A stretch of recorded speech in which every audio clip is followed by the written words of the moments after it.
Hi, everyone. Welcome to First and North. My name is Lou Canellis at Fox 32 in Chicago. Joining me this week on First and North, the voice of the Lions from Fox 2 in Detroit, Dan Miller. Welcome back, Dan. From Fox 6 Milwaukee, Tim Van Born. Been a few weeks. Great to have Tim back. And from Fox 9 in Minneapolis, Ahmad Hicks. Great to always see Ahmad. NFC playoff field set. 4 teams fighting to get to the NFC Championship game. Number 1 seed Seattle with a rematch against 6 seed San Francisco. 2 seed Bears play host to the 5 seed Rams. All right, I'm going to start things off, guys. We watched this Bears movie all season long. Packers, unfortunately, Tim, I know you guys saw it 3 times. One time you got away with it, the other 2, Cardiac Bears, never out of it. 3 games with the Packers this year. This is an amazing stat. I don't know if you heard, Tim. The Bears did not run a single offensive play with a lead. 0. And the Packers ran 108 plays while in front. The comeback Saturday night, one of the greatest ever, 4-team in NFL history, to trail by 15 or more points in the fourth quarter and still come back to win. Ironically, that kind of comeback hadn't happened since Patriots-Falcons, Super Bowl. 2 guys who played in that game. Joe Thuney, who was on New England, Grady Jarrett, who played for Atlanta, both on the Bears roster. Both talked to their teammates during training camp about being involved in that comeback. And at halftime Saturday night against the Packers, Ben Johnson referenced that Super Bowl comeback again and told his Bears that they were going to pull off the greatest comeback in Bears history. Sure enough, it was the greatest ever in Bears postseason history, 25 fourth-quarter points, and it was total chaos in the locker room after. Hell yeah!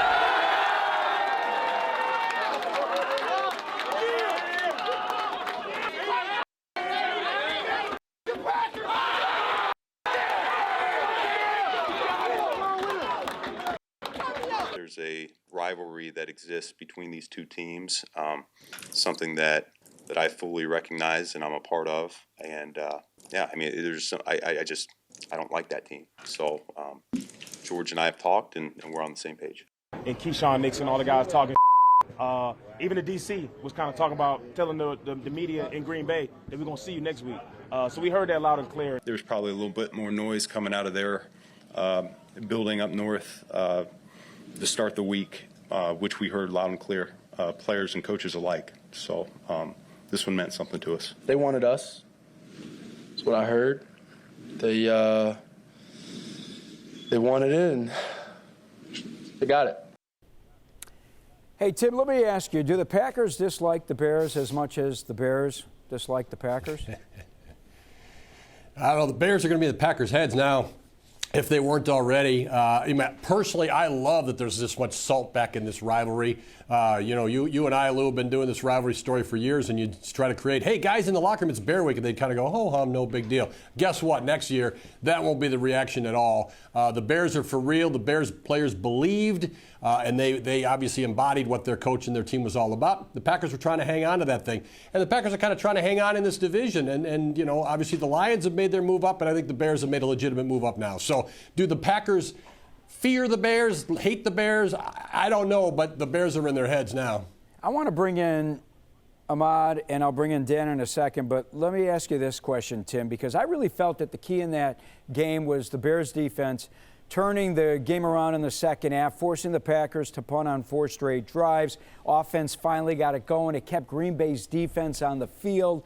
And in my eyes, it looked like that Packers defense on the final 2 drives was a bit gassed when Caleb Williams was doing his magic with the jump man, Michael Jordan comeback. Number 1, before you answer, what did you think happened to the Packers? And first, listen in, because I want you to hear the Packers locker room, which was, and I know you were there, you were in that locker room, you were here in Chicago, but for the folks watching and for Dan and Ahmad, this was the Packers locker room, which was a lot different from the Bears. It's tough and very disappointing. I think everybody in that locker room feels the same way. We had a game where, we couldn't finish it. Just heartbreaking, My role on the team is to make kicks, and these guys pour in, thousands of plays over the course of the season, and I leave 7 points on the board today. So, like I said, most disappointing part of my career ever. No disrespect to them, but it ain't they did. It's us. It's us. We gotta finish. We whooping that whole game. Like that's us. We gotta finish. They ain't do special. We gotta finish. We ain't finished last time. We ain't finished this time. So that's some we gotta work on within us. Tim, what happened to the Packers? Love the Javon Bullard. He's become a regular go-to in the locker room, and our bleep button is ready every time we go over there. All right, Javon. All right, bleep, bleep, bleep. I agree with you, Lou. Start of the second half was the key to the game. The Packers came out. They had the ball. They got the second half kickoff, and the Bears were so much more aggressive defensively. They took it right to them. To me, the game flipped right there in terms of attitude, and then the Packers were just in that hang-on mode, and they couldn't do it. They lost Edgerrin Cooper, a good defensive, quick linebacker who might have had something to do with maybe chasing down Caleb Williams along the way. Things broke a little bit against the Packers in that game, but credit the Bears. They took it to them. They beat them. The locker rooms were a drastic contrast. You're exactly right. And that's why the Bears, who were underdogs at home, I'm sure Ben Johnson had that card going all week too, they're able to advance, and the Packers are into the offseason. Hey, Dan, Lions played both teams, actually beat the Bears the prior game. Give me your takeaway. I thought the Packers didn't play a particularly smart game offensively in that second half. Look, you got a running back that's a hammer back there. They really didn't use him. It seemed like they were throwing basically on 80% of the plays in the second half. I just thought they let that game get away from them a little bit by not controlling the football. Chicago can't come back if you can control the ball and get some first downs. And Green Bay didn't do a good enough job of that. So, look, you got to know after watching Chicago all year long, they may be down, but they're not out. And I just don't think Green Bay played that way. And, yeah, McManus can't miss those kicks. If you find a way to make those kicks, you're kicking a field goal at the end to win instead of needing a touchdown. So there's a trickle-down effect that happens with a number of small mistakes, and it can be death by 1,000 cuts. And I think that's ultimately what it was for Green Bay. Such a good point. Ahmad, what surprised you in that game? Just the way they came out in the second half. I thought they were really conservative. My significant other, Simone, she used to work in Milwaukee, so she's a huge Packers fan right now, and she was just freaking out. And I told her, I said, Matt LaFleur right now in the second half is playing not to lose instead of playing to win. He lost that aggressiveness that they had in that first half, and I think those first 3 drives in the second half really told you the story of the game and probably how things are going to boil down. And ultimately, Brandon McManus didn't help his team out by missing those field goals. And as Simone said, they need to get rid of him and go find somebody who can make kicks, because that's their only job is to make kicks. She's a little harsh, but she took that loss, pretty brutally. I bet she did. Ahmad, I'm going to keep it with you, because before we talk about the Vikings offseason, today we learned Jordan Addison arrested in Florida for probable cause trespassing. Addison's had run-ins with the law in the past. He was suspended the first 3 games of this season after he was arrested on suspicion of DUI. How are the Vikings going to handle this?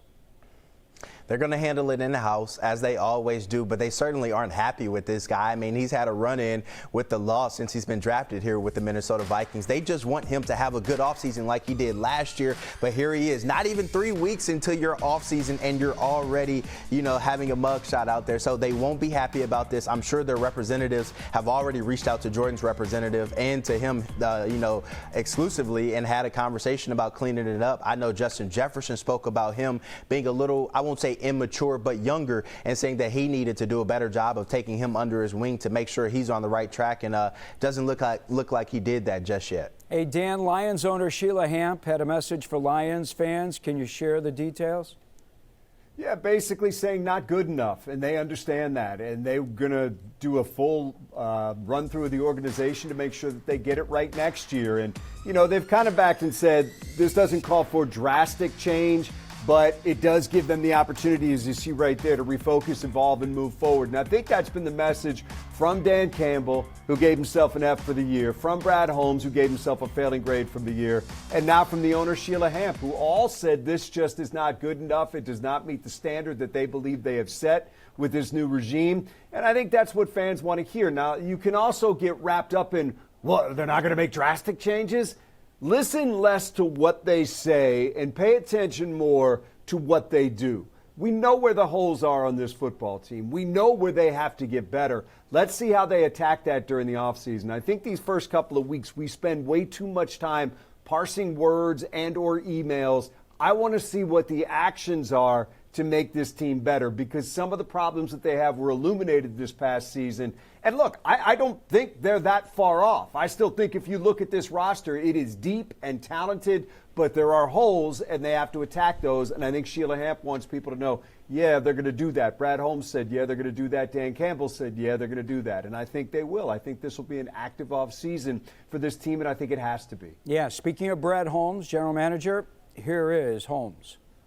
Look, bottom line is, for our standards, this was a disappointment.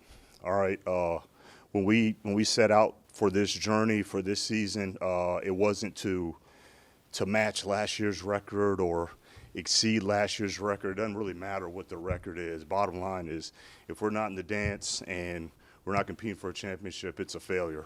In those critical games, we were not playing complementary football.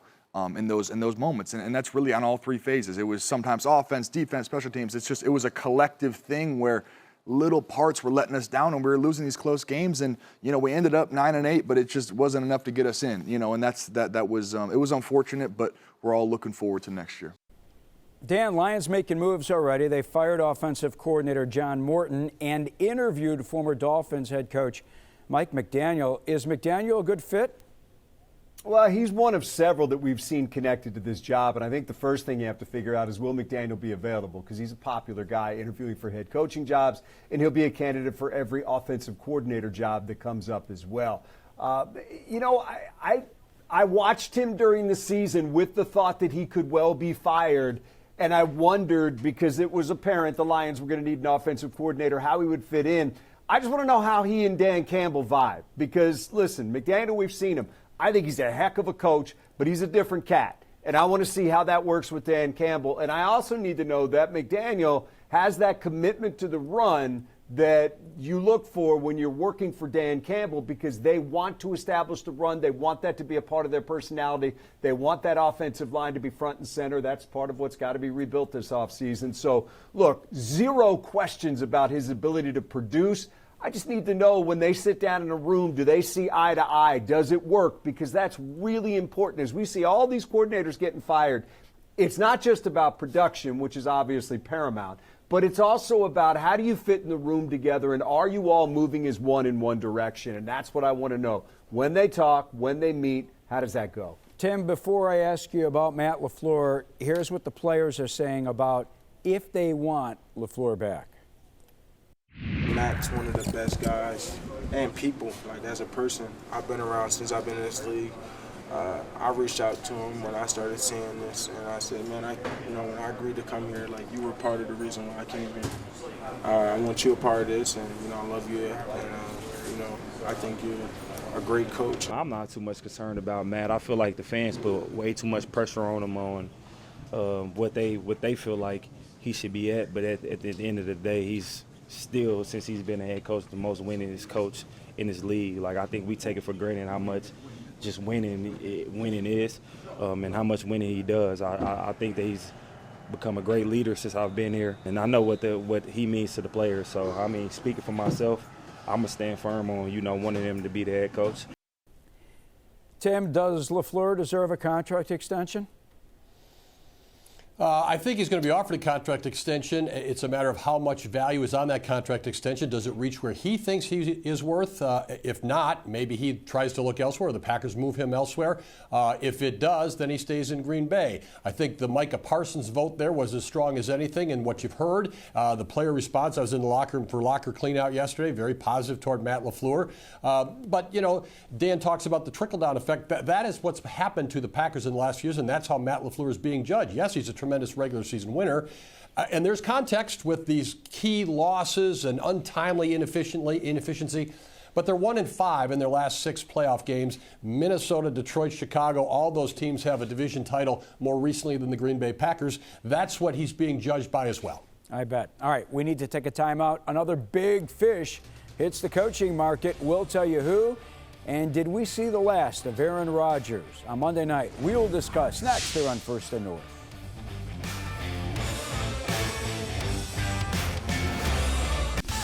final word for Chicago sports fans. This is what we wanted to see from the Bears. Chicago Sports Tonight, covering the big plays. Touchdown Bears! And the next moves. Join Luke, Cassie, and Tina. Chicago Sports Tonight, weeknights at 9:30 on Fox 32 Chicago. Welcome back to First and North. Lou Canellis at our Fox 32 studios in Chicago. Dan Miller is from Fox 2 in Detroit. Tim Van Voren, Fox 6 in Milwaukee. And Ahmad Hicks in Minneapolis at Fox 9. All right, guys, I'm going to start with the growth of Caleb Williams. I was thinking about this earlier today, so I wanted to share it with everyone. Williams dealt with tough love during training camp from Ben Johnson. Matter of fact, it was so tough that he didn't think his coach liked him. He referenced this a couple of weeks ago. And today, it's fair to say that without Williams, the Bears, they're not even in the playoffs. He earned the respect of the locker room, of the veterans that are leading this team now, 7 comebacks this season, and he's earned the right to chew out teammates on the sideline like he did during Saturday's game when he let Luther Burden have it. He is the guy responsible for the slow first half starts. He is the guy who's accountable when Luther Burden runs the wrong route and Caleb throws the pick. Ben Johnson loves to run the football. Even admitted this week that Williams shines late in games because the Bears are forced to pass because they're trailing on during games, and he's throwing on most downs, and it allows Williams to get into a throwing rhythm. So I think even Johnson, and he admitted this, it's become a balancing act as a play caller because he loves to run the football, but now he's understanding the value of a guy like Caleb Williams and what he can deliver as a quarterback. Remember, the guy just turned 24 years old in November. He is carrying the weight of the franchise, the weight of what is now a crazy Bears City, and is moving the locker room. And I don't know if you guys saw it after Saturday's game. He gave Ben Johnson the game ball. The same Ben Johnson who delivered such tough love at the beginning of this season, and it shows how this kid is mature beyond his years. All right, I want to get into Mike Tomlin now. Steelers head coach stepped down today after 19 years. Steelers suffered their 7th consecutive first-round playoff exit. They fell to the Texans on Monday night, 30-6. Dan, this guy went 19 seasons without a losing record. I mean, that's miraculous. He's only 53 years old. Do you think he's the hottest name on the coaching market now? I think he might be, but it's a question of what he wants to do. I don't know if he's hotter than John Harbaugh. I think certainly there could be a contest there, but they're both proven commodities, whereas a lot of these coordinators that teams are talking to are not. So there's a track record, and I think that means something. Here's what jumps out, though. The first thing that jumps out to me is, who's Pittsburgh going to get now? You've had basically 3 coaches, and that's it. How does the next guy live up to that? Because the history they have there in Pittsburgh is off the charts. And Lou, in particular, you and I could talk about teams that have just cycled through head coaches, and that's a way of life. It is not that way in Pittsburgh. But look, 0-7 in his last 7 playoff games, and that is just not acceptable in Pittsburgh. I felt when I saw them lose that game, and look, they're not very good, and we shouldn't have lost to them. I don't know how they actually made the playoffs. They're just not a particularly good team. I'm not surprised that they lost. But when I saw that, I thought either Pittsburgh's going to be done with him or he's going to be done with them. What does he want to do next? I don't know. He could certainly go someplace else and find a lot of success. The other thing he can do, guys, is move right into a cushy TV gig like Bill Cowher did and make a lot of money with a lot less stress. Yeah, he'd have a couple of guys out there, a couple of networks vying for his services. Pittsburgh's 30-6 loss to Houston. Also, the end of the line for Aaron Rodgers. How about it? No, I mean, I'm not going to make any emotional decisions. Disappointed, obviously such a fun year, a lot of adversity, but a lot of fun. Been a great year, overall in my life in the last year, and this is, a really good part of that, coming here and being a part of this team. So it's disappointing to be sitting here with the season over. Tim, do you think Tomlin's decision will have any effect on what Rodgers decides to do? I think it makes it less likely that he would go back to Pittsburgh. I'd say that. If he plays again, I'm assuming that there may be somewhere else. I don't think a new coach there is probably going to start with a 40-plus-year-old quarterback. I'm not sure Rodgers is done. I take him at his word last night, or Monday night. Not going to make a decision, not going to announce a decision right now. All right, Tim. Well, that's the perfect segue for Ahmad. Hey, if Rodgers says, I still believe I have some game left, but don't want to stay in Pittsburgh, not knowing who the head coach is going to be, what do you think, Ahmad? Would the Vikings be interested in Aaron Rodgers? It's funny, I actually had a conversation with our sports director, Jim Rich, about this last night. And while he was uber talented, had all the arm talent in the world, I just don't know if he's a locker room fit for Kevin O'Connell and his system. Maybe the guys do need some calling out, but the way that Aaron Rodgers kind of approaches calling out his teammates, calling them out in the media, you know, pointing this out, his body language on the field, I just don't think that would be a good fit in Minnesota. Nonetheless, though, he can still play football, and if you surround him around the talented options that the Vikings have here offensively, maybe he does lead them to the playoffs. Who knows what he does in the playoffs? But, you know, if they need a quarterback and he's open to playing for 1 year, why not? Locker room fit, great point. Many feel the biggest story wild card weekend had nothing to do with the play on the football field, rather the press room. Jacksonville Free Press reporter Lynn Jones-Turpin, she went viral on Sunday for giving words of encouragement to Jags head coach Liam Cohen after their loss to the Bills. Listen in. How you doing today? Lynn Jones, Jacksonville Free Press News. I just want to tell you congratulations on your success, young man. Thank you. You hold your head up, all right? You guys have had a most magnificent season. Thank you. And you did a great job out there today. Appreciate so you it. just hold your head up, okay? Thank and you, ladies ma'am. and gentlemen, Duval, you the one, all Thank right? you, ma'am. keep it going. We got another season, okay? I appreciate Take it. care and much continued success to you and the entire team. Thank you, ma'am. Guys, Lynn Jones-Turpin's comments have drawn all kinds of reaction. I saw Adam Schefter from ESPN. He thought it was awesome, and other sports journalists said it wasn't Jones-Turpin's job to comfort a head coach like that, and that she, you know, is supposed to be an unbiased member of the media, and many felt that she crossed the line. Ahmad, I'll ask you first, real quickly, what did you think? I'm indifferent. I mean, would I have done it? No, but the game is changing. Like all of us, we had to go to journalism school. We had to check a lot of boxes to sit in the seats we're sitting in now, whereas people are getting hired because they have a lot of followers and because they look well on TV or they know somebody. So the game is changing, and you can be a podcaster and go in those same rooms, and, you know, they don't have any cred. So I'm indifferent. I wouldn't have done it, but I'm also not bashing her for doing it. Dan? Not appropriate in my mind. She seems like a wonderful woman. It's just not the place for that. I know her intent was pure. Just not the place for that in my mind. I'll say this, though. I did not know a lot about Liam Cohen, and I've seen a couple of interviews with him in the past couple of weeks. A lot of coaches may not have been as patient as he was for her to get through that. As nice as she was, I give him a lot of credit. I've really enjoyed watching him interact with the media over the past couple of weeks. But in terms of that, look, I don't want to come down on her because, like I said, I know her intent was pure, but it's just not the place for her. Hey, Tim, what do you think? I'd follow up on Dan's point there. Her intent was obviously pure. I've never covered a Jaguars home press conference or Jaguars press conference. So to me, there's a vibe from team to team and the way it's done, I would say entirely out of place on a Packers press conference. Yeah, and I'll say this. Hey, no one, and you guys, I know you hear it every week with me, no one more biased than I when it comes to the Bears. I'm the biggest fan out there, and I talk about it on this show. I wouldn't do it in a press conference area, but I've said it enough on this show, and if people don't like it, obviously they don't have to watch. It's not what I want, but I am a Bears fan, and I'm okay with it. I'm a huge Chicago sports fan because I am from Chicago. I've lived it, breathed it for 61 years. All right, we need to take our final timeout. We preview Bears-Rams right after this here on First and North. You want to know the NFC North? It's a heck of a division. Only one call to make. First and North. This show's all about homers. Lou Canellis leads a team of NFC experts. Super Bowl or bust for the Green Bay Packers. First and North. New episodes Tuesday nights at 6 on Fox Local or stream anytime. And you too can win the division.